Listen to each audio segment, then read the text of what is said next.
Swoosh Life Podcast.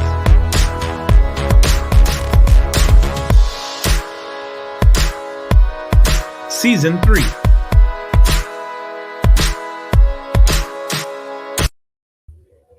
What's up, everybody? And we are back with the Swoosh Life Podcast, episode 51 here. You can hear that I am not right. Like, my voice is not right. I'm playing through some things. Guys, I had it all teed up last week. Going to play with Keith. Going to play 4 times. I played 0 times. I have mono. So battling through tonight. But we've got a great show. Quick, how was everyone's weekend? Because we do have a great guest tonight. I don't want to leave them hanging too long. So how was everyone's weekend quickly as of everything? Keith?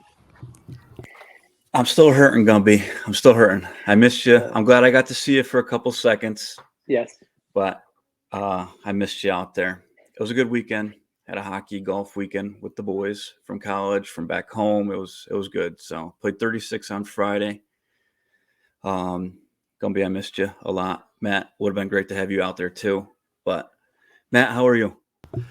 Keith is that friend that digs it in when you can't make it, right? Like, because I had the same thing happen to me on Friday. I've got, all right, semi-long story.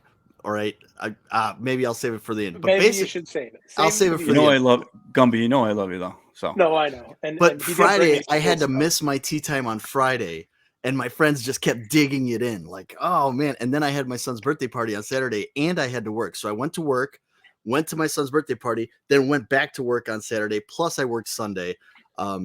It's going to be a theme in this show, right? Like the golf industry, like what we sacrifice and stuff like that. But yes, I'll save the long story because it's kind of hilarious towards the end. Yeah, and we don't want to keep. We do not want to keep our guests waiting. No, because this dude's legit. Another awesome guest lined up, and this is on our road to the PGA Championship, which is next week. So this is also our PGA preview week a little bit too. So we have with us today a 16-year PGA pro, most recently getting his Master professional in PGA. So you want to know kind of how cool that is, guys, though? 28,000 PGA professionals out there, teaching pros, all that stuff.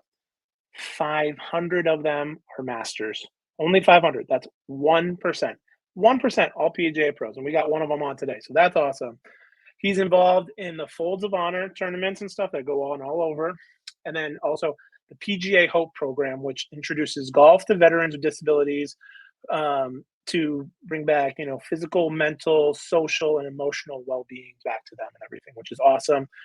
He's worked at some pretty cool courses. You've probably heard of them, Pebble, Isleworth, and also, don't worry, guys, he's a Swoosh staffer and a Nike nut just like us. So we are very excited to have Mr. Barry Friedman. Welcome to the show. Thank you for being here. Thanks, guys. Excited to be here. Appreciate it. Barry, how was your weekend? Yeah.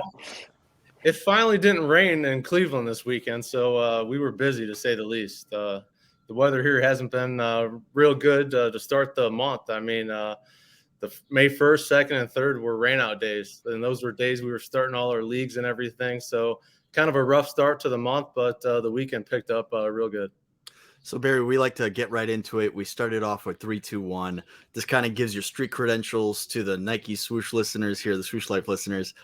Who are your 3 favorite golfers to watch of all time? Like, you got to stop and watch. Like, even if they're laying 7, I want to see this guy. I mean, Tiger Woods, he's got to be one. I mean, without a doubt, right? I don't think I need to go any farther than that. I mean, the GOAT himself. 2, I'm going to go with Rory. Just that swing. I mean, Tiger told Charlie, you want to base your swing off this guy. So seeing Rory play, I mean, his power. Then 3rd, Tony Finau. The guy's got the swagger, 6'4". He's got the flat brim. He's got the Jordan lows on. I mean, that's someone fun to watch. Do you think this are you going to get like a bunch of students asking for 3/4 swing lessons now that Tony Finau and the short back swing, John Rahm and the short back swing have dominated? I tell my students you'd rather be shorter than longer, and I mention those 2 guys every time. It's a really good example. All right, so as Gumby has mentioned, Swoosh staffer here, man. All right, so for those of you that don't know, it's a very select elite few PGA professionals that can get that designation, what are your 2 favorite Nike golf shoes? And this is all time. Doesn't have to be this season. It could be that you ever wore, had, wish would come back. So Air Max 90 is kind of my go-to shoe. I mean, I think I have every colorway, and I pretty much wear that shoe every day. I think I wear it more off the course than I do on the course. I like the colors, the styles. So that's one. Other one is I'm going to go back about 25 years ago. One of Tiger Woods' first shoes. It's the Air Zoom. It came out in about 98. It had the little old school TW logo on the heel, that oval circle with a swoosh, and it had that cool little red line. That's probably my favorite of all time right there, man. Going deep in the archives. All right, this is a night. That's what you gotta like to see, though. That's when you know you're dealing with a real one. You know, and one of the things, like when we design, like obviously Gumby came up with the podcast, but when we design our seasons, we talk about like themes and what we want to go after. And I said, guys, you know, let's go a mile deep. If we got to go a mile deep with the Nike nuts, that's what we're gonna do. And man, I think we've got the king of all the Nike nuts right here. So here we go. This is going to be a great answer that I cannot wait to hear. What is your favorite Nike shoe? Not necessarily golf, but any Nike shoe of all time. What's number 1 on Barry's list? So this is a easy answer for me. In my opinion, one of the most iconic shoes ever. I'm going to go with the Jordan 11 Concords. Wow. You just tied it. You guys, pre-show, Matt and Barry already had a bromance building. Text messages and everything. And now you're just hitting him over the head with it. Picking out his favorite shoe. It's his favorite shoe. The Weber grills were grilling pretty early today. Yeah, I mean, the Jordan 1s, as you can see behind me, I'm a big fan of them. But the Concords growing up, that was like the holy grail of shoes. I mean, you'd open up the Beckett magazines, the Sports Illustrated, and you'd see Jordan in that shoe, and it's hard to explain. It just like popped. You're like, I gotta have that shoe. He's the first of his kind with the patent leather too. That like really just like, I mean, Tinker told them not to wear them, right? Like that's the story, right? Like Tinker was like, don't wear these. They're not ready. Don't wear these. What does he do? Wears them anyways. Like that's just Michael. That's the 11. It's perfect. And he just shows like simplicity wins the day sometimes, you know, just that wraparound patent leather, and you just can't get away from it. You can't get away how good it is. And again, Concord's great because of the contrast. I saw Jacques earlier saying that, you know, it's the summer of panda, like everything's black and white. Do the Concords count as panda shoes now? But there is some color in there, so I don't want it to get swallowed in the summer of pandaness and all that. And panda's starting to get played out a little bit too, there, guys. But didn't last long, right? Like I felt like the panda vibe, like the black and white vibe, was counterculture to all the multicolor madness that we've seen like over the past couple of years. Like we've seen multicolor madness, then we've seen like total tonal. Before that, right? Like it was the tonal revolution. Like we're all red Yeezy, we're all purple, or we're all like from the sole up to the laces and all that kind of stuff. The kids are switching on us real quick these days. Very fickle these shoe fans nowadays. But I know Keith's our stick. Keith's got some legit questions for you coming up here that we've got to get into. Oh yeah. Some might involve some T-dub questions. Some involve We'll get right into it. One of my favorite questions to ask is, what brought you to Nike? Like, what made you fall in love with Nike? It's probably one of the questions I like asking, like getting to know you a little bit more, and why do you wear the swoosh so much? Why do you support them so much? Yeah, I mean, you know, at the end of the month, guys, I'm actually going to be 40. So, you know, my childhood was based around Michael Jordan. I mean, the 6 championships is kind of, you know, when I grew up. And, you know, fell in love with Jordan, and obviously you want to be like Mike. So you have to wear Nike, you have to wear the J's, and Tiger Woods, after he won the Masters in 97, you automatically become, you know, a Tiger guy right there. So since then, I mean, that's the only thing I wear. I won't wear anything else. Kind of stay true to the swoosh, and it's, you know, all these years later, still rocking it. That's awesome. That's that's us. That's just all of us to a T, all of us that listen to the Swoosh Life podcast. It's just what we believe in, right? You know, you know who we like grew up with. We knew who others are growing up with now, you know, but that's what like makes it so cool, is just the dream that Phil had and getting, everyone involved and everything. It's awesome. Yeah. So the second one I got for is, we love the game so much. How'd you fall in love with the game of golf? Was it along the T-dub lines? Was it, earlier before that? Yeah, I mean, obviously Tiger kind of catapulted that. My dad was and still is just one of the biggest golf nuts I know. So, I mean, he lived, breathed golf every day, still does. And, he kind of got me into it. And, with Tiger too, I mean, that was a big spark as well. Yeah.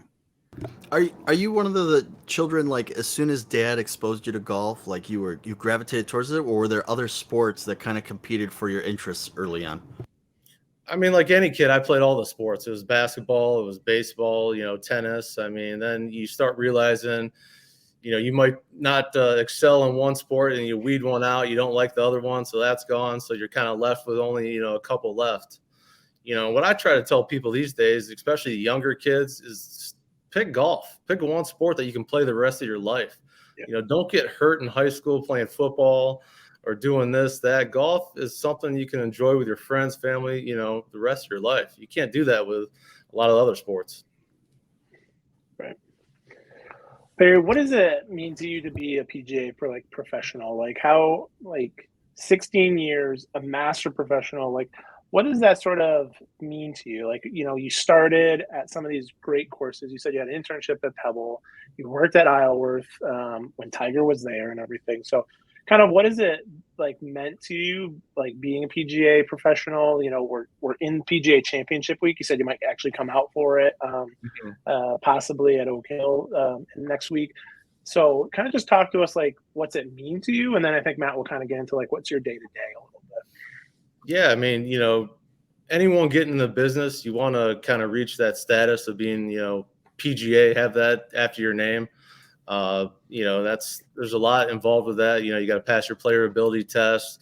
There's 3 different levels of book work and also testing to get that status. So when I got my PGA membership, that was a really big deal for me, kind of a goal that I had set when I got into the business.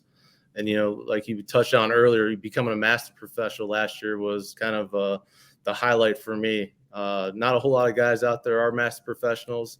Definitely not easy to do as well. So, to make a long story short, like my final paper was a 124-page project.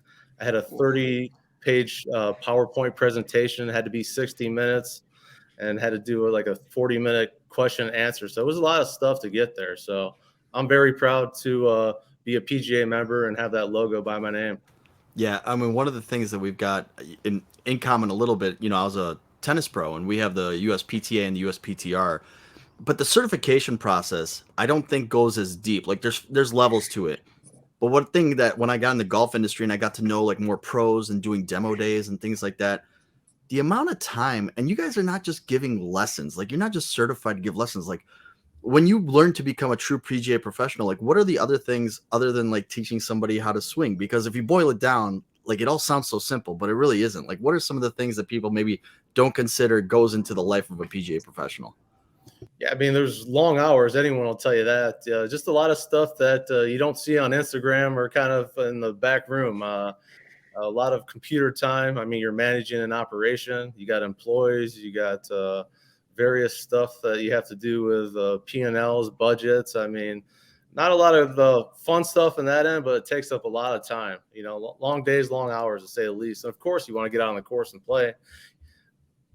But it's hard too, right? Like the last thing you want to do if you spent 12 hours on your feet, teaching Mrs. Smith, how to hit her 7 and 9 wood, right? Like, oh man, like, do I really want to go out there and grind for a little bit? Which I think is so impressive when you do see the PGA professionals qualify for the tournament. This is kind of like the celebration of you guys. So I got a couple things here.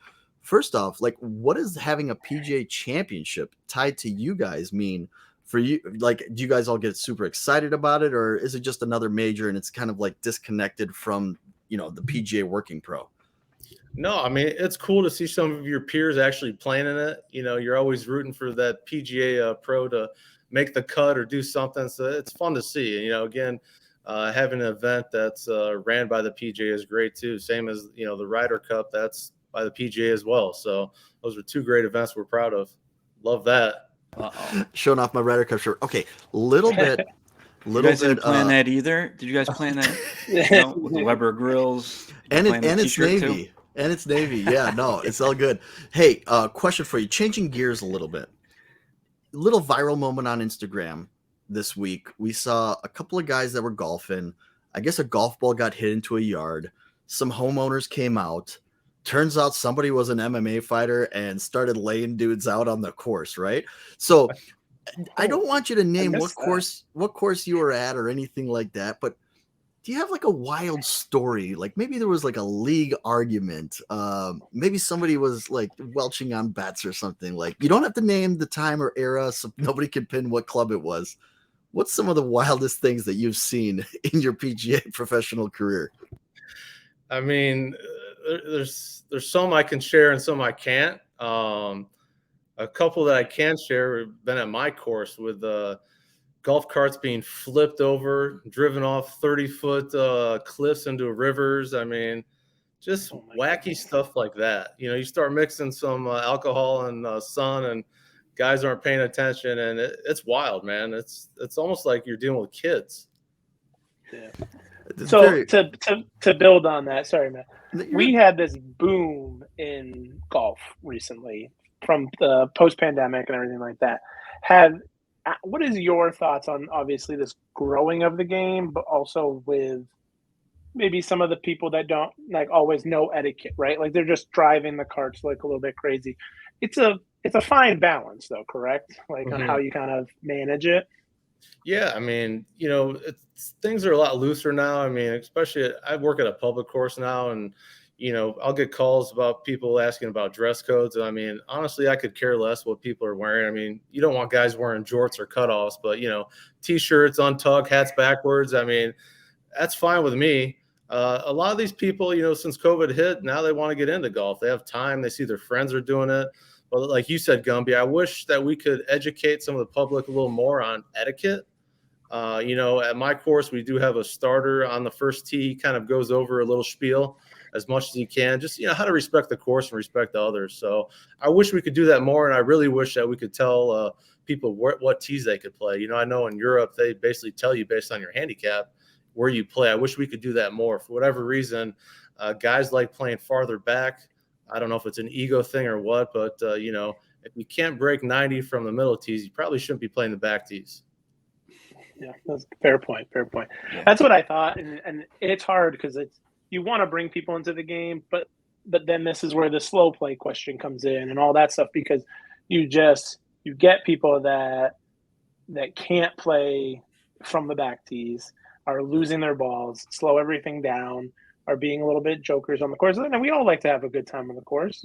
My course that I belong at, they'll call it a drinking course first before a golf course. You know what I mean? So I get it, but we also all respect our superintendent very much too, and love the way that the course looks and plays. And you don't want to ruin that by being disrespectful to what you're playing on or doing, which sometimes it just doesn't hit everybody the same way, especially people that have golf for longer a little bit. We always say to take care of the golf gods and they'll take care of you, and sometimes the new people don't get that yet, but that's okay. They're still learning, right? So it's I got a quick funny story real quick. I was working at this private club and we had this new member that joined, and a true story, the guy was a doctor, real nice guy, never really played golf a whole lot. So he joined this country club.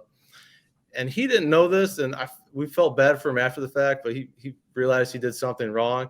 He hit his ball on a different green from the hole he was on, and he played the ball as it lies, and he took out a major divot right on the green. But again, he didn't have a clue that you weren't allowed to do that. He felt terrible. It was a good learning experience for him, but again, people not knowing, the rules, the etiquette, stuff like that. Was he playing solo? I think he was playing with another guy, but this guy had a hard time hitting the ball straight.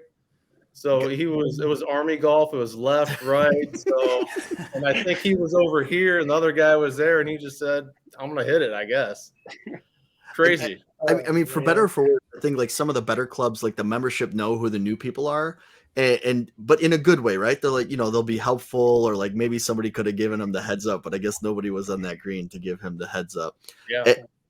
So one of the things that Gumby alluded to, there are certain things about etiquette that make this game great, and there are some things that we still want to keep, right? Like there are some things that we could probably let go, but it is that fine line, right? Like we don't want chaos out there. Controversial topic here. Music on the course. Yay for you, like personally, like if you were playing music on the course. Me personally, I don't mind it. My friends play music all the time. I mean, it's not a big deal to me. Yeah, I am too. I think just my one thing. So this is my old man moment because I am past 40 already, Barry. So I've already entered into the stage you have. Just keep it within your cart, guys. Like, I'm sorry, I don't like.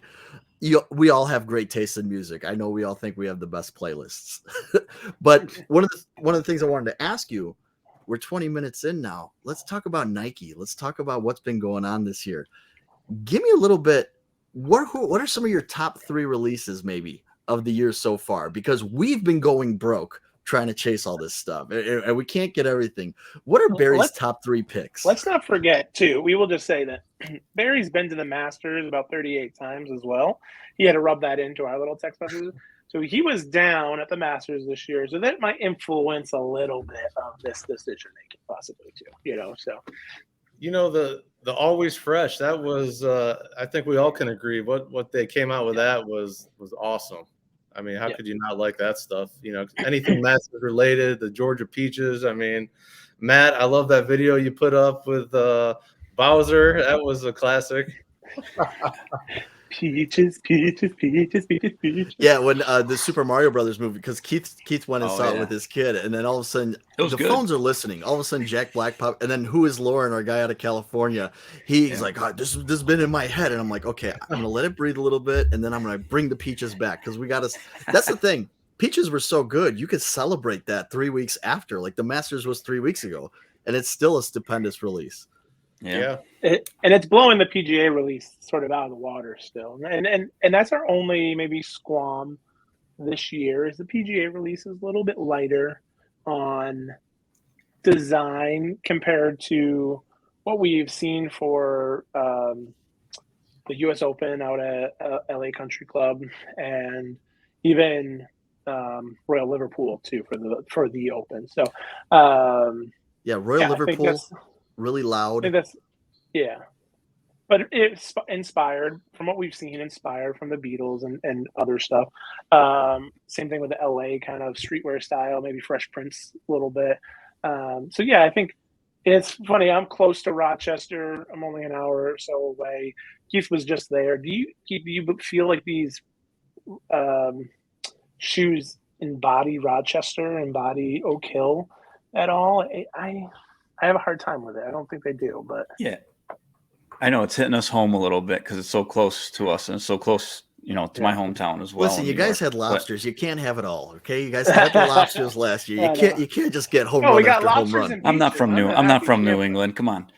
I'm a happy camper. No, I hear what Gumby's saying. It's hitting home a little bit, but yeah, I think there is definitely a little bit of a lack of design creativity with the Rochester Oak Hill AM ones that are now showing coming soon on there because we have 2 weeks until the PGA next week. Which is gonna be here before you know it. Yeah. But as you're listening to this on May 10th, which launches on Wednesday, they are dropping the Air Max 1, which again, kudos Nike releasing this stuff ahead of time so people could have it for their watch parties or as they're watching it. It's something we've been asking. I know Nick Spears has been asking for it for years, so releasing it early. Now, Barry, if you know this answer, you could say I cannot confirm nor deny, okay? But I want to go around here. Do you guys think Air Max 1 is the only major shoe that we're getting? Because if you remember, they announced Always Fresh Air Max 1 like in January, and then a couple weeks before the Masters, we got the Next Percent, and then we got the Victory Tour 3, the Rory shoe. Do you guys think all we're getting is the Air Max 1? I mean, He's taking a sip of water, so I'm going to go to Keith first. What are your inclinations? You think it's just an Air Max 1 that we're getting? No, I think they've done this before to us and kept everything else pretty much, sealed up. I think there'll be a Next Percent definitely, and one of the last 3 majors. Are we just talking about one? Just like the PGA, or just for the PGA? I'm all thinking, of them. Yeah. Yeah. Okay. Yeah, I think there's going to be an X percent for the PGA. Definitely. Barry, what are your thoughts? Yeah, I mean, I think it makes sense to release a couple more personally. Yeah. What was out of the Peaches pack? Which one was your favorite? The one, the Next Percent, or the Zoom Victory free? It was the Air Max one. Yeah, I think by far that was the hot one. yeah. Brooks wore the Next Percent all weekend and played well in them. And they looked good. They kind of clashed a little bit, but that was what people were saying. But overall, I think just the one was just by far and away overall just the best. So yeah, I'm hoping out hope that they do release something else, because I love the bottom of that Air Max one, the black with, is it periwinkle? Is that the? Yes. Yep. Unbelievable. And I love like a really loud colored bottom. So I told my buddy, I'm just like the upper is just a little too plain for me. So if they take that periwinkle and put it on the upper of a Next Percent or a Victory Tour 3, I will be super, super happy. This colorway in a Victory Tour 3 would look quite nice. Quite nice. Yeah. So I'm going to put Barry on the spot again. A little controversial. I like to you could, however you want to answer this. We've been kind of vocal about the PGA schedule and moving the PGA Championship up to the spring. And I think this kind of goes into it too, right? Like we all kind of felt like a little fatigue after the Masters, like, oh my gosh, like we got TW13, we got the Always Fresh pack. Now here comes the rush of new Victory Tour 3s. Like there's so much going on. I wonder if periwinkle would be awesome, but we're just like a little fatigued. How do you feel about the PGA Championship getting moved up to be the second major of the year now? I mean, I don't mind it. I kind of like how it's, you got the players in March, then you got the Masters, April, May, June, July. I mean, they don't want to compete with the NFL and college football once August hits. So for me, I think it makes sense. I mean, I don't mind it. I like having, get hit early with that stuff. And for me, it's just, you got to deal with weather issues now is the problem, as we see at the players, and who knows what'll happen next week at the PGA with the weather. That's the only thing I'm up in the air about. It just it could snow here, right? Yeah. So it's like I can't imagine that. It won't. But well, that's like this weekend here I'm in Chicago, Barry, you're in Ohio. We had like a Midwest like heat wave Friday and Saturday. It was like 80 degrees almost, and I'm unloading stuff for my kid's party on Friday night. I see a neighbor walking the dog. We haven't seen each other in 4 months. It's like, hey, you survived the winter. Hey, how you doing? And then we're just like, do you think this is it? Can we keep walking around in shorts? Can we put the jackets away? And then here we are, it's 50 degrees and rainy. So again, you can't predict the weather or any of that stuff. So Barry, you do a lot with Folds of Honor. Like, Can you tell us like your involvement with that, like that association, and like what goes into that? Yeah, so I'm on the board of directors for Northern Ohio chapter for Folds of Honor. If you're not familiar with Folds of Honor, it's an awesome charity. It provides educational scholarships to family members of fallen or disabled servicemen and first responders. So I got hooked up with them a couple of years ago. I was actually down at the Masters. They had a big Folds of Honor dinner. It was the first time I've ever heard a speaker. It was in 2019. And, there wasn't a dry eye in the room when it was said and done. And like, you're sitting there realizing, how lucky you are. And you just want to be part of this and try to, provide and, give, this to these families. And I've been hooked ever since, man. Last year I hosted a 100-hole marathon at my course. I actually played 111 holes in a little over 7 hours. So myself and one of my buddies who's on the Northern Ohio chapter, we played together and we had a great time. We got a couple events this summer in Ohio. I'll be hosting a scramble in August that I'll start promoting probably at the end of the month. So it's a great charity, guys. I mean, 91% of the money that comes in goes to the charity as well. So, which is great, because if you actually do some research on some of these charities, not a whole big percentage actually goes to the charity itself. Yep. So Folds is just, it's a great, I can't talk enough about it. I actually got lucky and played American Dunes last year. It's a Folds of Honor course that Nicholas designed. And if you're ever in Michigan or can drive up there, like, you got to go experience it. It's something else. That's awesome. Our friend Chad Anthony is also in Pennsylvania, a former Nike guy and staffer, and holds a Folds of Honor tournament every year as well. So that's how I found out about it too, because Chad is he's made our head covers for me and Keith, and then everything, the Nike guy coming up and whatnot. So yeah, great opportunities for people, great tournament, and just great organization to be a part of them. Glad, Barry, you could talk about it and keep talking about it. Keep tagging us in that kind of stuff on Instagram and everything too, and we'll get the word out for you as well. Yeah, thank you. So. Yeah, I had a guy on Sunday, last fitting of the day.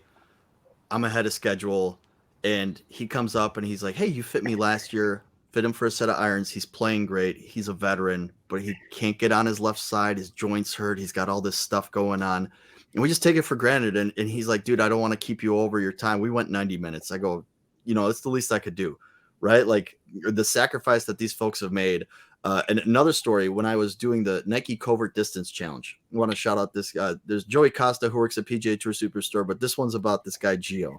Gio is also a veteran, works at PGA Tour Superstore. I'm doing the Covert Distance Challenge. We were having a little long drive competition in the bays as young men. We're trying to show off. And I'm like, man, like I tweaked my back the other day. I don't have it today, and then, I tore my ACL a year ago. I'm just coming back from it. He goes, "Yeah, I tore both my ACLs." I go, "Oh man, how'd you do it? Playing basketball?" He's like, "Helicopter crash. Shattered my leg in 14 places." I'm like, "Well, I'm done complaining." So shout out to those two guys. Yeah. Makes you really, but the therapeutic and the brotherhood of golf means a lot to folks, right? Like we've talked about it even for us non-veterans, right? Like just being able to talk and get out on the course with your folks means a lot. Yeah, I mean, we all go through stuff, with kids, family stuff. It's life's hard. So, I mean, for me, golf is a great getaway. I love being on the course. I just feel that for that couple hours I'm out there, I mean, I'm free. I can enjoy everything, and when you're with your friends, it makes it even better. Barry, when you're out there, you're working, it's your job, but you love it. Seems to love it. You're still doing it, right? But what is, one part that you really like about your job? Is it teaching? Is it tournaments? Is it something else that we don't see like in the day-to-day? But like, what's the really one thing that like just brings you back, time after time? I mean, honestly, it's just the interaction with the guests. I mean, that's the biggest thing. The amount of people you meet. I've met so many people, throughout my career, just athletes, celebrities, average Joes, CEOs. I mean, and they all have one thing in common, is just the love for golf. And I just love, the stories that you can tell. And that's the biggest thing. I mean, it's hospitality is kind of in golf. Customer service is in golf. So two things I enjoy. Coolest person you've ever met? I mean, I did meet Tiger when I was at Isleworth, so I mean that's kind of hard to beat, right? Yeah, can we talk a little bit about that? Yeah. How was that? How you were there doing an internship back in 05, 06, you said? Yeah. Yeah. So that's I started like 4 months after Tiger chipped in on DeMarco on 16. It's a good time. A couple months after he won the Open. So, to be a 23-year-old in college at Tiger's prime, I mean, it was an incredible experience. I mean, the people I met down there, the things I saw, it was unreal. That is unreal. Just like being able to, see Tiger up and close. You drive in the gates and there he is running. You get to work at 5 a.m. You go up to the weight room. There's Tiger right there. You're bringing balls, to the range to see him. I mean, just like the work ethic, you read about it all the time. You see that thing, what he does from, 6 o'clock to, 8 o'clock. It's real. It is totally real. That's awesome. That is awesome. That's pretty cool to hear that. We know who he is. We know who Tiger is, the GOAT. And I've always believed in what he's done. Like, I think he's going to say work ethic wise.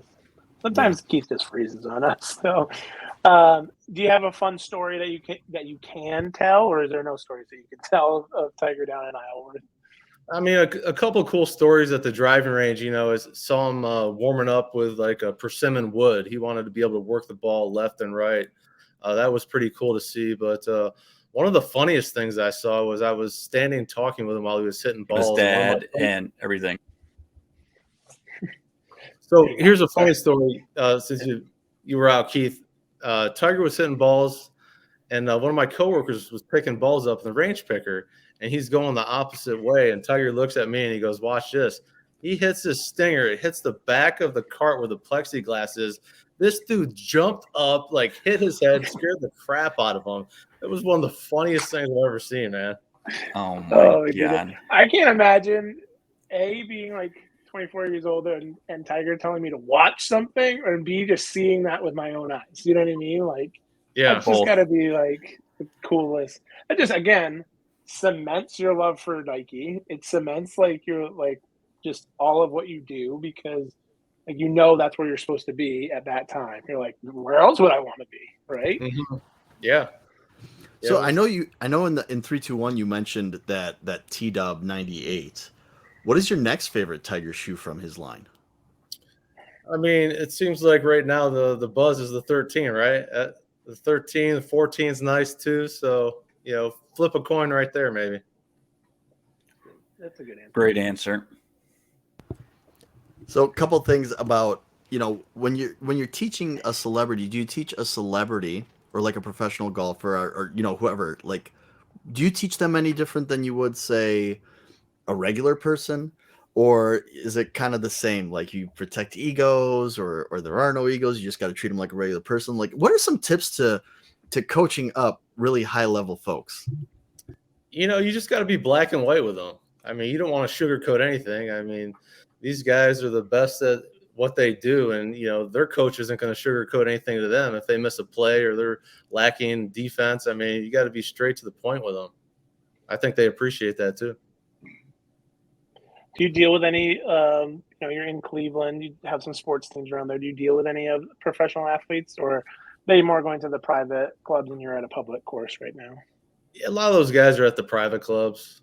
When I was out west at Pebble Beach, I worked at Ritz-Carlton. There you get a lot of those guys that come in. Yeah. All right. So we have been trying to plan a Swoosh Invitational, kind of like a little get together. Oh, you stole it! You stole it from me. I was gonna spring it on him. Okay, so Barry, what we figured is Syracuse, New York, about 5.5 to 6 hours from Syracuse, New York, is Ohio. About 5 to 6 hours from Chicago, Northern Ohio. Yeah, is Northern Ohio as well. What are some top courses for you playing in Ohio that you like to play, and then maybe you could sponsor or host a so maybe you can just host us at your public course and we can come out and play with you. I kind of stick with my course a lot of times. I mean, I've gone to the east side. One of my favorite courses out in Cleveland is Canterbury. That course has some history, and the day I played it, I don't know what was going on there. It was like a Sunday U.S. Open. Every pin was tucked. Those greens were running about a 13. It was a fun course, but tough course. I'd say, that's pretty hard to beat that course. And what course are you teaching out of, if we haven't covered it, in case I missed it or in case the listeners have missed it? It's a newer Nicklaus design course west of Cleveland. It's called Valley of the Eagles. Awesome. One thing about we're Nicklaus writing that designs, down on our list. That's where we're going. There we go, Valley of the Eagles. I don't do well at Nicklaus courses because there's one the Bull up in Sheboygan in Wisconsin, and the thing I've realized about Nicklaus designs is Jack does not give you a break, like at all. Like every shot is so demanding, and then his green complexes are nuts. Yeah, and you walk back and you're like, you can't just blast driver on his holes, because if you're not on the right side of the fairway, or the correct side, I should say, it's going to challenge your second shot so much. Is that kind of how Valley of the Eagles is? Yeah, what I tell people, it's not a bomber's course. I mean, you actually have to think about the shot you're going to hit. I know for a lot of guys, it's hard to think. They just want to swing as hard as they can and see where it goes. But you got to look and see what's in front of you, especially once you get to the greens. The greens are a little tricky. So again, you want to be on the the right side of where the pin's at. I tell people you got to play the course a couple times to figure the lay of the land out, where you can miss, where you want to miss, stuff like that. Did you grow up in Ohio, or are you a native? Yeah, I grew up in Northeast Ohio, then was out west in Northern California for 2 years, Arizona for 6 years. So we moved back here about 9 years ago already. It's hard to believe. And just quick pulling up the course. It looks mint. Yeah, we're definitely seriously. We've been talking about it's going to be on our list things, and so Barry, you might have some visitors in like mid-August, late August. Let's make it happen from the Swoosh Life, So all of us, I think we can get out there, and it's just a good spot for us coming to meet in the middle. And we've talked about it a bunch. We want to create content for you guys out there listening and everything. And can have Barry back on. We can have Blake on. Get some other people on. So it'd be great. It'd be really. It looks awesome. I just pulled it up, real quick. So because I had to see. There's some bridges. There's some crazy bunkering. Like you said, that's a Jack just style. Just his green complexes and bunkering is nuts. There's one here called Timber Banks in Syracuse, New York, and played it a bunch of times. And Hughes was going to play it this weekend, didn't get a chance to.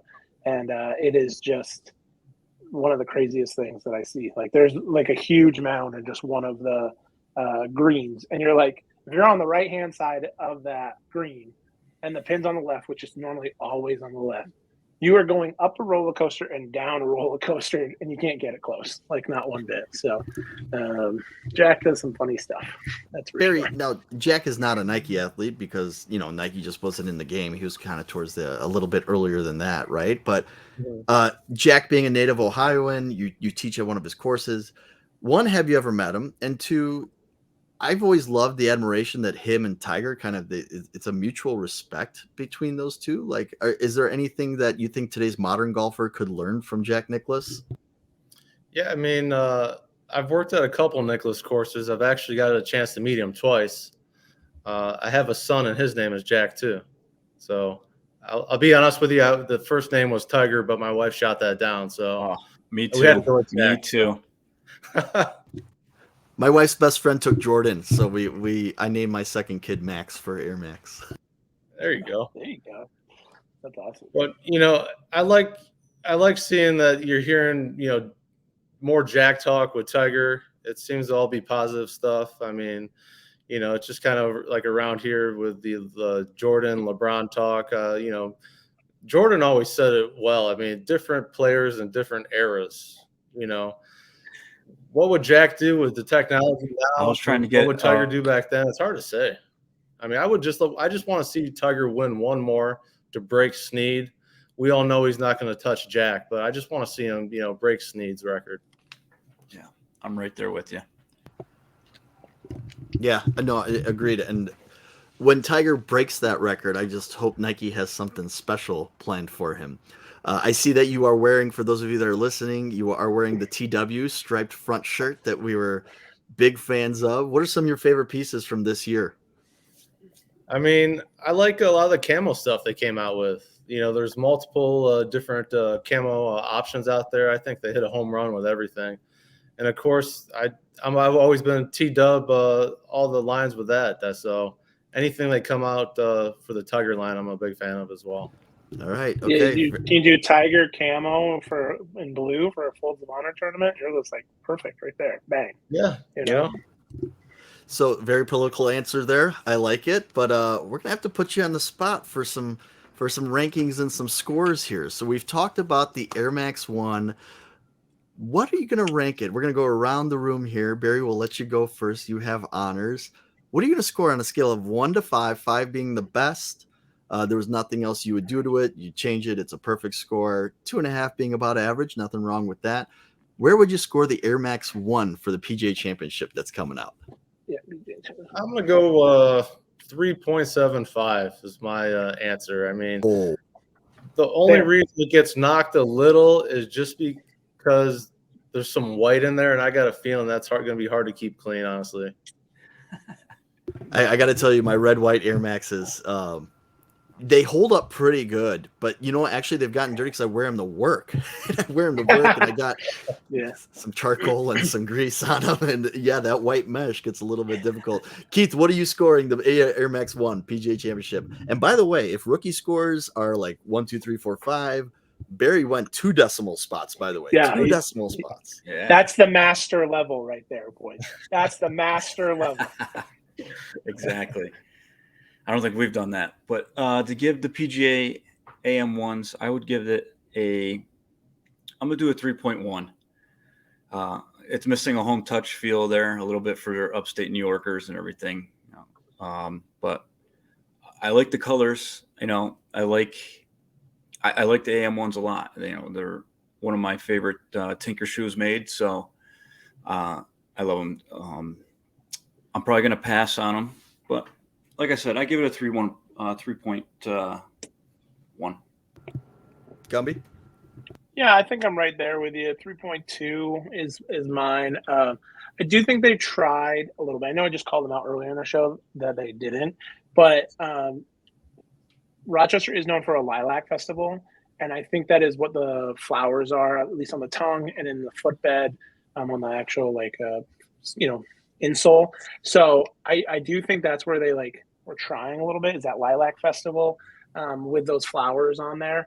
But there possibly could have been more. But again, then they were doing Royal Liverpool and they did Flower Power a little bit for that. So maybe they just want to go too overbearing with it. So, but 3.2 is kind of where I fall on it. I think it's going to be a home run in if we see other styles. I think it could be a home run in the Victory Tour 3. I'm intrigued to see if we get more color in next percent.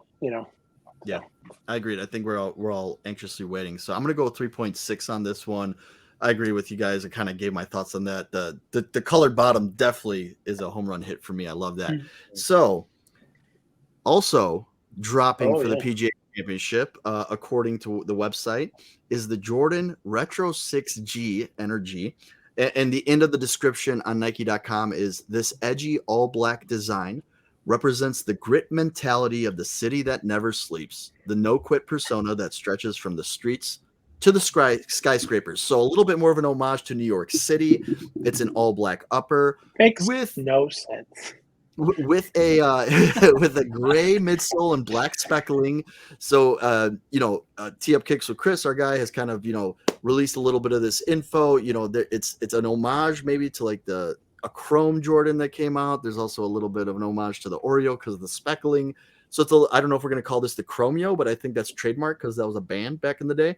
So the Chromie Oreo or whatever these are. First of all, I'm going to go off right now because this is something that Syracuse University did a long time ago, and everyone had a problem with it. But they called them New York's college team. Yeah, pretty much they are. You're not really going to go against St. John's or Buffalo. But we are 5 hours from the city up here. Rochester's further, 6. Barry can drive to Rochester. It's closer to Cleveland than it is to New York City. What are we doing here? Come on. This is streets and skyscrapers. You know how many skyscrapers are in Rochester? Maybe 1. Okay? What is happening? Rant. We cured. Oh, that's getting clipped. That's getting clipped for the gram. We cured Gumby's mono. There we go. We found the recipe. Now I'm gonna fall apart. Sorry. The steam came out of his ears out of that. Would you like to kick off the scoring, sir? But and by the way, we're scoring the shoe and not necessarily the theme. But maybe actually, I think we do need to score the theme. Yes, the theme needs to come into play. I agree. I take that back. You're right. If this is your PGA Championship shoe for the Air Jordan 6, this does not fit the theme of Oak Hill and Rochester. It gets knocked down a full point for me on that. Full point. Can't start at 5. I'm starting at 4. Other than that, I'm not a black shoe guy, but this would be a very sick black shoe. The chrome on it, between this back tab, this heel tab here, just chromed out on this, is really, really cool. And then the little lace lock on the front, also cool. So I like it. A little touch of hint of that icy blue on the sole. So it gets knocked down a full point, but then it picks itself up. So I'll go 3.8 on it. And you can see where it may have fallen otherwise. So, Barry, your thoughts? I mean, I think it's pretty clean, guys. I mean, I know the theme-wise it's not there, but that chrome lace lock, the chrome on the back, the icy blue, I mean, that's a sharp shoe, and it can go with a lot. I'm going to go 4.25. Strong score. Keith? At first, when I'm looking at this, I know I'm a little colorblind and everything like that. I'm thinking like a navy upper, but it's black. I don't know why navy is popping out to me. It's like North Carolina colors are kind of popping out at me. Maybe because of the Carolina blue on the bottom, a little bit color. It's that ice sole. It's also that. Is that what it is? That like the matte, mixture of it? Yeah, well, it's that clear that stuff. Matte black. Yeah. The matte black will always kind of pull out blues a little bit too. Right. You know. So. Well, I think my blues are purple and my grays are white. So there's a problem right there. I like it. I do like the colorways. I think they go pretty well together. I give it, a 3.5. Like it still kind of hits a little home, but they kind of did the same thing with the Masters. The Jordan release for the Masters with the cherry on them. They're kind of doing their own thing, the Jordan line here. Yeah, but which doesn't bother me. But like I said, I give it a 3.5. Not bad. I don't mind it. Interesting. Cheer line I could still get on board with because it was in the South. It was in the neighborhood, yeah. Maybe it's 6 North hours Carolina. away. Maybe it's 6 hours away from the Masters, I love it. Okay, so I'm actually going 4.8 on this one. I agree. Whoa. All black, very clean. The only thing I would have changed, and it's very minimal, I am not an icy sole person. And that's just because I'm a guy who holds onto my shoes. I like to wear them multiple times. And especially like ice soles on golf courses where you're in the dew a lot and you're more in the grass, like they yellow quicker. So it's just, like statically, like, okay, if the ice doesn't yellow, it's like a 5.0 for me, actually. I absolutely love, you guys know I love splatter print, Oreo print on my midsoles. Like I think it's a good way to treat midsoles and kind of break those up. So it's a really nice shoe for me. This is a must-have for me. So I'm going 4.8 on this one. And I think that collection this year is going way up. I think it fits you, Matt, for sure. So I know I'm a big black upper guy because I hate getting the white uppers dirty. I don't mind a white upper as long as it's not. The hard thing is like when mesh is involved, which it's not involved on the 6. I know that. That's why I'm a big fan of that new Air Max 1 that just dropped. That has the all black upper with black mesh, so you don't have to worry about the mesh getting dirty, and you could wear that stuff right off the course, and nobody would be none the wiser. So, black mesh always for me when I like designing Air Max 90 or anything like that. Now, what we have as we approach the top of the hour here, we're gonna have a double Keith's pick going on here. So, double Keith's pick. As we said, this is our road to the PGA. We have a master PGA professional. We are going to pick our top Nike finisher, which, by the way, can I just say Tommy Fleetwood was the highest Nike person? Yes, you did. You did Give win. him the credit. You get honors. Honors this week goes to Matt. I think you're still kicking our arse, though, Gumby. I think you're still leader in the clubhouse by a mile. So we're going to the AT&T Byron Nelson. I know Nick Spears. I would be remiss if I didn't mention Nick Spears because I know how much he loves Byron Nelson. You guys should all DM him right now, Byron Nelson, so he could tell you how much he loved that guy. And as you can tell, yes, I'm buying time so that I can look at the field really quickly. There's a good amount. Scotty's back in the field. Tom Kim is back in the field. So I think Jason's in the field as well. He's been playing all over the place. Not as best showing last week, but he's still doing well. We did not have a Nike guy win last week, but we did have a former Nike guy, Wyndham Clark. Former Nike I liked guy. him. So congratulations to him for his first win. Good to see Rory back out there. Just needed a little mental break. Can I bring up something on the Rory thing? And I want Barry's input on this. He got a lot of shit because he skipped a designated event. And yes, he's had a hand in creating those. But it was no money. He didn't have to pay $3 million back. He just wasn't getting It just didn't get that extra bonus in his paycheck after. But for mental health, we talked about this like a bunch of years ago. People were like, oh, mental health is important. Like, let's give these people a break. If they need it, take it. This is why people went to live, because they needed this extra time off. And now immediately he needs a mental break. And we know that Rory is sometimes a head case, right? Like, we understand that. We've seen what he's done at the Masters on a Sunday out of contention, but not in contention, right? Like, we get that. But then they just were all over him because he missed it, and then just like think that, dude, maybe he needs some time. Maybe he needs a break.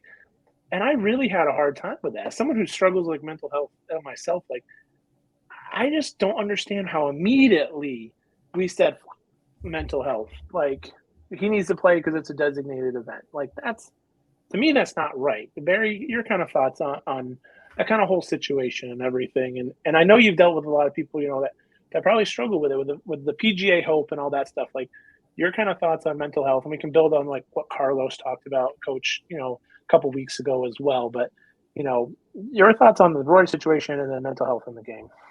Yeah, I mean, with Rory, I mean, he's been under a lot of pressure this last year. He's kind of been the spokesman of the PGA Tour. Jay Monahan really hasn't said much. It's been Rory, let's be honest. And especially with the Masters, I mean, he wants to win that more than anything. I think he's got so much pressure on himself to achieve that, where at the end of the day, at any of the event, if he doesn't win, like, he's just shot. So I can't blame him for wanting to take some time off. I mean, it made sense, in my opinion, for him to skip the RBC. A lot of people like you said, Gumby, he never had that $3 million yet. So he just doesn't get it. And quite frankly, he doesn't need it, really. Right. And I just had a hard time with it because people were just like on him. And I was like just a couple years ago, we were like, someone took a mental health break and we like applauded it.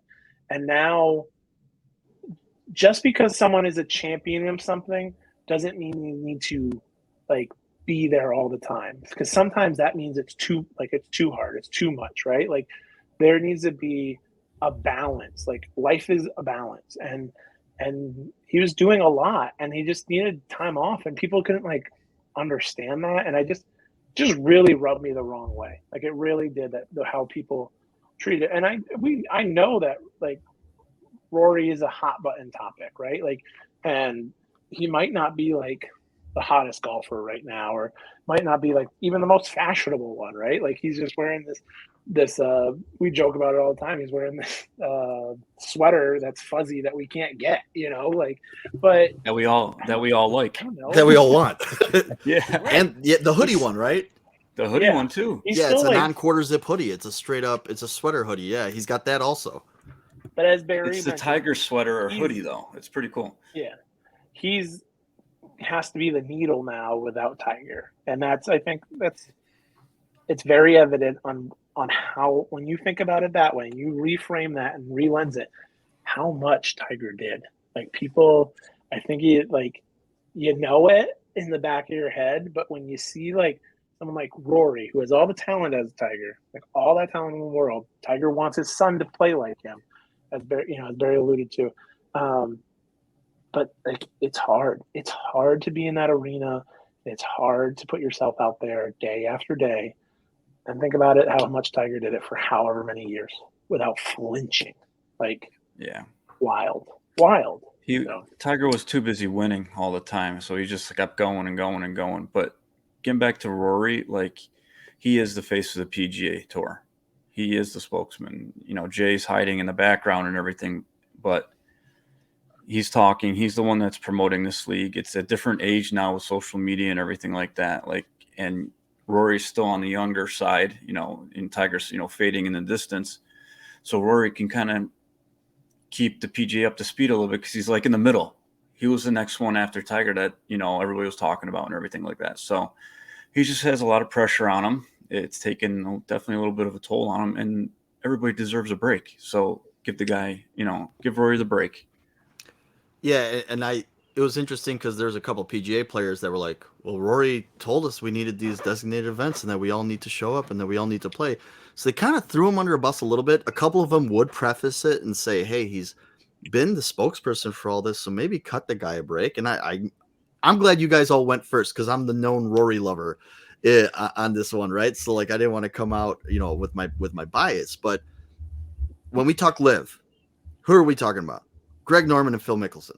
Those are the two guys that are the face of that whole thing, right? And they've already made their money and they're done playing, right? Like, and yes, Phil played great at the Masters, right? That's his place. But we all know that his better days are behind him. Rory's still in the middle of his prime. And yeah, if he needs to take a break, I think I would cut him some slack because he's been fighting for all you guys, right? If PJ, right? Hey, PJ ponied up all the money. We all know that because Liv. That's partly Rory, right? Rory's been fighting for all that for you guys. So yeah, cutting him some slack. With that, I would love to say that I'm picking him for both. However, back to Keith's pick for the Byron Nelson, my pick is Scotty Scheffler, native Texan. Shocking Keith a little bit. And I think we'll do the Byron Nelson picks first, and then we'll go into the PGA. So we'll go around the horn here. Keith, I'll go to you next for your pick at the Byron Nelson. Good pick, because I was going to think about Scotty because none of us ever pick him anyways, and he always wins when we don't pick him because he just wins. But I'm going to go with – I picked him a couple of times this year. I think he's due. He's our newest guy on staff. I'm going to go with Tom Kim. I feel like he's gonna be turn a new page. Got the PGA coming up as well. He's been playing good all year, just hasn't pulled off the full 4 days in a row to finish. So my pick's Tom Kim. Gumby, what do you got? Yeah, both my picks. I'm just gonna double up. I'm going Scotty. I'm gonna play defense on Matt right now and just go Scotty. But we don't do that Scotty. A lot, but that's a new strategy. And I don't pick. And we don't pick Scotty a whole lot, so for us to both pick him, it's great. And again, Texas, and he's a Texan, and that's really he took some time off. He hasn't played in a little bit. So, Barry, who do you think for this weekend? And then we'll hit you first for the PGA Championship. How about that? We were talking about breaks. This guy has taken a 3-week break.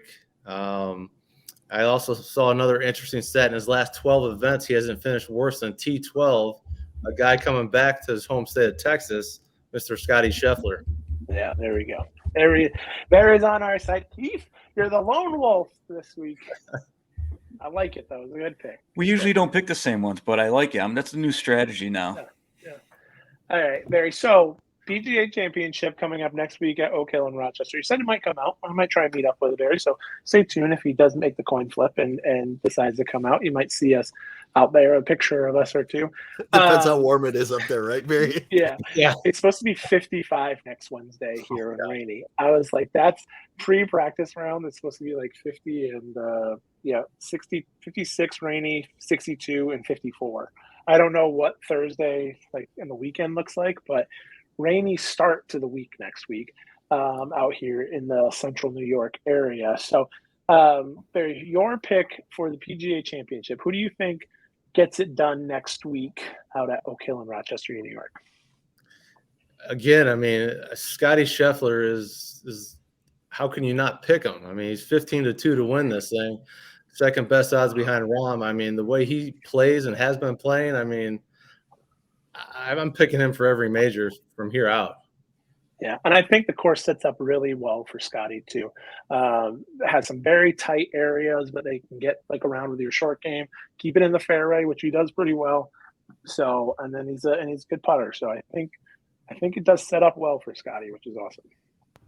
Big greens or small greens at small greens. Small. Yeah. Okay.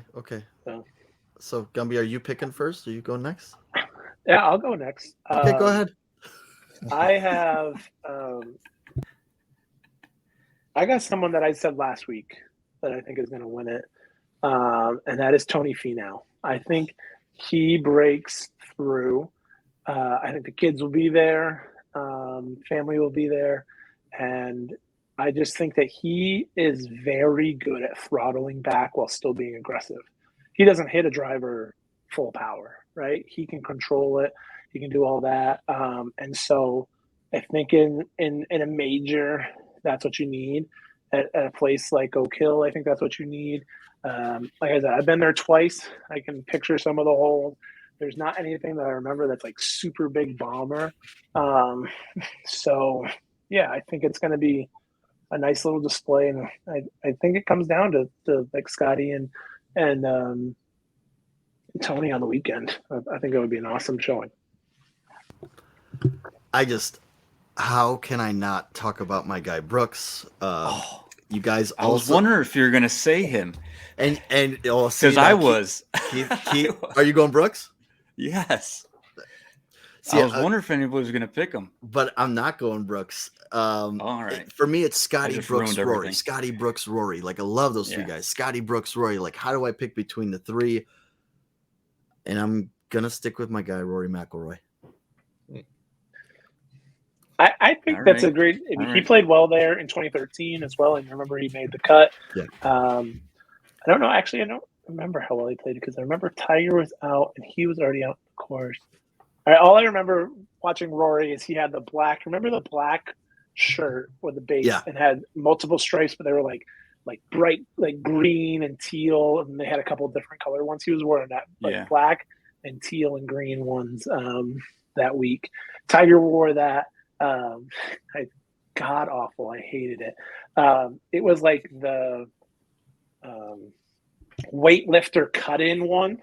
You know what I'm talking about? Like the gradient weightlifter cut-in one with the thing. He wore that in black and white. So he was in black pants, white and black top, and then black hat. And like I said, I still remember everything about that tournament because it was the first time I ever saw Tiger in person. He came out, Joey came out, and oh man, that just reminded me. Can we just get a moment of silence here in the chat for Joey and Tiger officially breaking up over the weekend? We love you, Joey. We love you, Tiger. I wouldn't call it a breakup. It was a separation. See you soon, Joey. Separation. Yeah, no, I agree. Tiger's not going to play for a while. By the way, get well soon, Tiger, on the operation, which we could all. Our guy Ryan Mullen has actually been. Credit to Ryan Mullen in our kind of group chat that we have. He's been saying that that plantar is a result of the accident in that certain bone, and then here's a surgery to kind of correct that issue. So I'm never going to count out T-Dub, but knowing Keith is going to go Brooks, that's why I kind of went Rory. The stats say Scotty, Barry, I'm with you, but I just want to say this one thing. I think also the mental hurdle that is not having the Masters in his resume for Rory. I think once he gets over the fact that, hey, there's a lot of great players that don't have that career Grand Slam. Maybe I don't need the Masters. If he wins another major, watch him rattle off another major within the same year, because he'll be like, you know what? I'll just blast away at PGAs and U.S. Opens and win all those things. Well, and the one person in the field, or would be in the field, that needs it for the Grand Slam is Jordan, right? He needs the PGA. And here it is. Missing Byron. So Jordan, yes, and I don't believe he will. My buddy is a big Jordan fan. Is we're going together Saturday, and he is like, of course, this is me. I'm gonna miss Jordan's gonna miss PGA the year that we get to go. So, but that's fine by me. You were gonna say, Keith? I totally forgot what I was gonna say, but no, I was gonna go back to because I didn't get to pick yet. I was kind of hitting towards Koepka because I thought you were, or I thought I was waiting for somebody to bring up Koepka. But I'm like, man, because I wanted to pick him because he played so well. But I'm actually going to jump on Gumby's bandwagon. I'd like to go Tony Finau because he's playing. True. I didn't switch. I was just jumping the gun on Matt because I'm baited me off Brooks. That's why we call it Keith's pick. He's the master. Yeah. You gamed me. And the thing is, like, Brooks played so well at the Masters, you expect it to carry over. And when I asked you small greens, when you said small greens, right away I'm thinking Scotty Scheffler, right? Like short game. Yeah. Like somebody with a magical short game, because that's kind of like Spieth's magic too. When that short game, he's I know we couldn't get the club deal with him, supposedly according to rumors. That might have been a guy, but maybe he'll wear Jordan apparel now that Jordan's in the apparel game. But that's enough. We're at an hour 10. Gumby, take us home. Barry, any final words that you guys, would say? Like, you're going to meet us in August probably now. But any final words you want to say about Folds of Honor, PGA Hope, and just, what it's like to be a PGA professional and all that stuff. We really appreciate you coming on, but, give you the last kind of words of the show. Yeah, thanks for having me on, guys. Really enjoyed it. When you're playing golf at the end of the month, Memorial Day weekend, Patriot Golf Days will be going on. So if you check in at your local golf shop and you see a little sign, donate a little money. It gets split up between Folds of Honor and PGA Hope. So, again, two great organizations. If you could do your part to help support those guys, that'd be great. Awesome. Thank you, Barry, so much. Absolutely. Again, we're gonna talk to Barry a little bit after the show. We need some insider info on some stuff. So so stick around, Barry, after we close off the show. We'll have a little chat with you. But support Folds of Honor and PGA Hope, but also maybe support us too. Remember, become a supporter of the podcast. Going to anchor.fm/Swoosh Life /support. I'm not going to go too much on that because all the other stuff is more important than us. But this has been a fun one. We're on the road to the PGA. We will have updates next week on our socials, but we won't probably have a show. This is kind of our PGA show, and everything. And we'll be back after the PGA with some pretty cool guests as well. We're just building the guest repertoire. So we hope you enjoy it. Keep listening. Keep watching on YouTube. Subscribe on YouTube. We're I think we're at 55 subscribers on YouTube. And we're over 1,200 now on Instagram. So thank you guys for following us on that. We're going to keep building this platform and program for you guys. Anything else from the Peanut Gallery and Matt? How you guys finish it up? I think Keith said he's good. Keith put in the chat he's good. He's freezing up a little bit. But I want to say to the veterans, thank you for your service. To the PGA pros, thank you for what you do each and every single day. There's a lot of guys that are out there working 6 days, 7 days a week, right? And it's not always glamorous, right? They're picking up the balls when the range picker calls off or the range picker breaks down, right? They're doing anything and everything to keep your club going, right? And while you might think it's a rich and lavish lifestyle, sometimes, just like Ben Hogan said, got to dig it out of the dirt. So appreciate everybody. And all of you that have listened and supported us and sent us messages. Y'all are awesome. So Barry, thank you again for coming on, and we'll chat after the credits here. Barry, follow Barry on Instagram as well. Yes. Barry G at MP. Barry. So there we go. And he's got some heat lately on his Instagram. He's been rocking all those shoes and everything. So do that as well. But for the Swoosh Life Podcast, I've been Gumby. That's been Barry, Keith, and Matt. And we'll see you in the next one. Bye. Thanks for listening to today's episode. Make sure to go follow us on Instagram at the Swoosh Life Podcast to stay up to date on all things swoosh. And if you have any questions, comments, or business inquiries, please email us at theswooshLifePodcast@gmail.com. And lastly, give us a follow or review and become a supporter of the podcast at anchor.fm/theswooshlife/support. Thank you all for listening. See you in the next one.